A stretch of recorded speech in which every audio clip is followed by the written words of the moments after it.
Se tenía que tratar el presupuesto, la ley de todas las madres. El presupuesto es fundamental para cualquier gobierno, para... La madre de todas las leyes. Gracias, al revés lo dije, ¿no? Es haber ido... algo no te sonaba bien, ¿no? A que tuviera, estoy bajo los efectos de Paul McCartney ayer en River Plate. Pero estabas que pensar. La madre de todas las batallas. Ahí.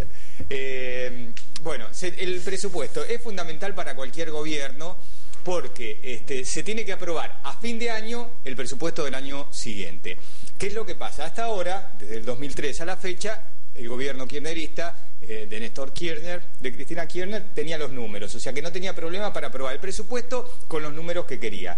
Este año la paridad de fuerzas es distinta en el Congreso, entonces la oposición decía, no le vamos a dar vía libre porque acá del presupuesto hay mucha plata que puede salir para los jubilados, hay plata que se va a usar para campaña, no estamos de acuerdo en todo esto. Entonces veíamos que iba a ser muy difícil, que iba a haber una pelea fuerte. Pero ¿qué pasa? En un momento determinado se dividió la oposición, entonces un final incierto para el presupuesto. ¿Qué es lo que iba a pasar? Bueno, ayer era el día, entonces, al momento del quórum, el kirchnerismo cuenta con aliados importantes dentro de la oposición, una oposición dividida. Entonces, ¿quiénes votan con el kirchnerismo o quiénes van al recinto con el kirchnerismo?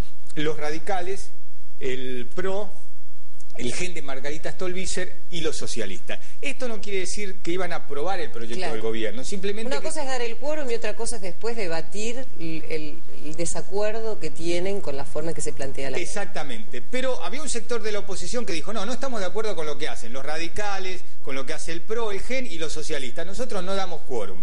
¿De qué estamos hablando? Del peronismo disidente, la coalición cívica y Proyecto Sur de Pino Solana. Bueno, el otro bloque, el del quórum, consigue el quórum. Entonces sí, ya después van todos los bloques al recinto a discutir. Y había 3 proyectos de presupuesto. El del gobierno, el de la mayoría de la oposición y el de Pino Solana y Proyecto Sur. Bueno, entonces empiezan a discutir todo, más de 12 horas, llega la madrugada y llega el momento de la votación. Todos los periodistas que estaban allá en el Congreso sabían que iba a estar trabado y que no iba a haber presupuesto, ni el del oficialismo ni el de la oposición, porque ninguno le alcanzaban los votos. Al final, ¿cómo terminó esto? La oposición impuso su número y el presupuesto vuelve a comisión. No se lo rechazaron para que el gobierno no diga que le rechazan el presupuesto, lo volvieron a comisión. Claro, tampoco aprobaron el presupuesto que tenía la oposición, sino que dijeron, vamos a buscar el consenso en comisión. Exactamente. Algo difícil, porque hemos visto poco consenso. No va a haber, como están planteadas las cosas, no va a haber presupuesto. Pero ¿qué pasa? El oficialismo hasta último momento estuvo haciendo negociaciones para poder tener los 129 votos. No los tuvo. Y ahí es donde vienen las denuncias. Las denuncias de las diputadas Álvarez y Houghton, diciendo que las llamaron, las ausencias del PRO. Claro. Pero no es la primera vez, nos sorprendemos, pero no es la primera vez que hay denuncias de llamados y de presiones para que tomen una u otra posición. Exactamente. No, quería agregar el dato de que, claro, al oficialismo le servía que se ausenten de sus bancas, porque con la mitad más uno de los presentes podían aprobar el presupuesto. Claro, pero todo... Si se va a la oposición, digamos, el oficialismo quedaba con el número mayoritario para aprobarlo. Exactamente, pero bueno, ni una ni otra cosa pasó y estalló el escándalo. ¿Por qué? Porque quedaron en evidencia los que se fueron, claro, y además los que se quedaron, 2 diputadas, Álvarez y Houghton, levantaron la mano y denunciaron que los habían llamado desde el gobierno para ofrecerles que voten en contra. Bueno, esto da a entender que las ausencias, más allá de aquellos que tuvieron problemas de salud, ¿no? Que las ausencias también fueron presiones. Bueno, acá viene el gran interrogante, si como dice Franco, María, los que se levantaron de la oposición y se fueron,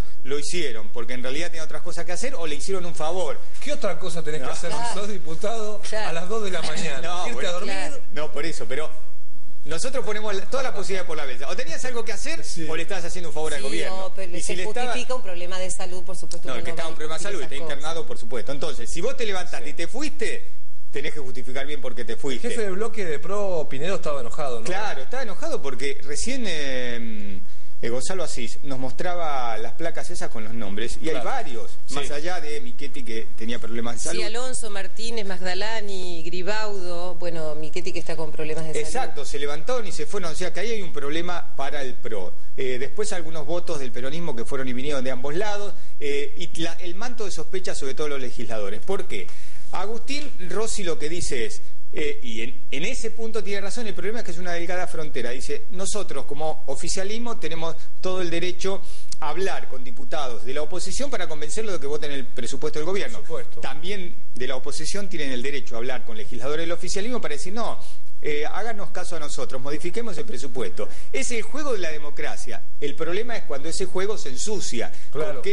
Con algún ofrecimiento extraño, que es lo que ahora se trata de velar, ¿no? Y que además tiene la responsabilidad Álvarez y Houghton, las dos diputadas, una radical y otra legisladora de centro-derecha, tienen la obligación de denunciarlo ante la justicia si hubo alguna irregularidad, pero también ante el periodismo, ante la opinión pública, para que queden claro qué se hizo detrás de todo. Es muy delicado también, porque hay que demostrarlo, no es la palabra de uno contra el otro. No, pero por supuesto. Aníbal Fernández dice, acá no hubo ninguna irregularidad. Elisa Carrió y Pino Solana dicen, esto es el pacto de Olivo. ¿A quién le apuntan Pino Solana y Elisa Carrió? Los radicales, en realidad. Claro. Los radicales se sienten afectados porque hay una de ellas, Álvarez, que fue la que llamaron desde el gobierno. Pero como vemos, las acusaciones están entre el oficialismo y la oposición, pero entre la oposición misma se acusan.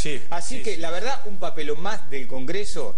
Justificamos a aquellos que se le hace muy difícil entender esto. Lo cierto es que es un papelón del Congreso en el momento de tratar una ley tan importante como es el presupuesto de la Nación. Así que, bueno, es el tema político del día. Muchas gracias. Hasta luego.